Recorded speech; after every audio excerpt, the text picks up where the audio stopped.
want to ask specifically about military assault weapons like the one that was used on the 4th of July to kill 7 people in Highland Park. Now, Congress should reinstate the assault weapons ban to keep these guns off our streets, but we shouldn't be shipping them to just anyone overseas either. In fact, companies need license from the federal government to sell assault weapons overseas. These are called export licenses.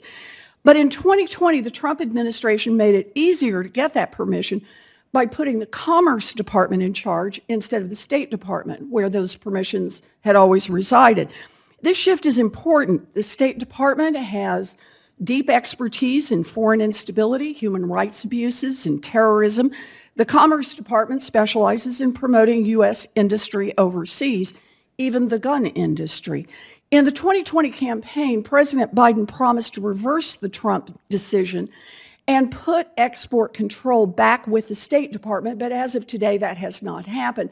So, Undersecretary Estevez, how many billions of dollars in assault weapons sales has Commerce approved since it took over export control in March 2020? I will have to get back to you on the exact amount, Senator. So I'll get you that. Do you want to do an estimate?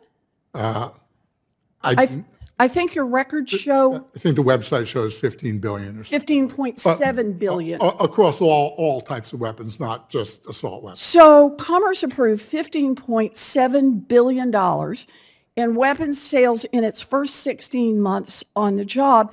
And by comparison, the State Department, when the State Department was making these decisions, it approved $12 billion on average in the same time period, including some weapons that never got transferred to Commerce. So if you do the math, that's about a 30% increase. Now, that is a huge boon to the gun industry. The $15.7 billion in Commerce-approved exports is nearly as large as the current size of the entire $19 billion U.S. gun manufacturing industry. Export control law gives Commerce a lot of authority to disapprove license requests, including if such weapons sales threaten our national security or undermine our foreign policy. So, Undersecretary Estevez, how often since March 2020 has the Commerce Department actually denied the gun industry's requests to export these assault weapons? So, Senator, a couple of things. And it's a small percentage. And again, I don't have the percentage off the top of my head. But can I answer a couple other points? Well, State Department is part of my review process. State Department can stop a sale. I'm asking, now that you have the approval process, what have you done? How many have you disapproved in that time period? Do you know the number? I do not know the It's 0.4%. That is less than 0.5% of the applications are disapproved, which sounds a lot like the Commerce Department is rubber stamping these license applications, including to places like Mexico, where corruption puts these weapons in the hands of criminals, or the Philippines, where there are multiple reports of security forces shooting civilians.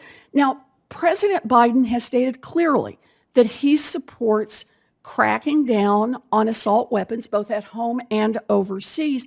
So let me ask, Undersecretary Estevez, can you explain how increasing assault weapons export licenses by 30% and turning down less than 0.5% of applications is consistent with the president's stated objectives?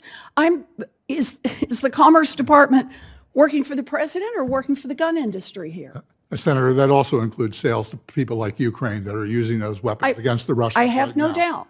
So this is an interagency process now that it's moved to Commerce.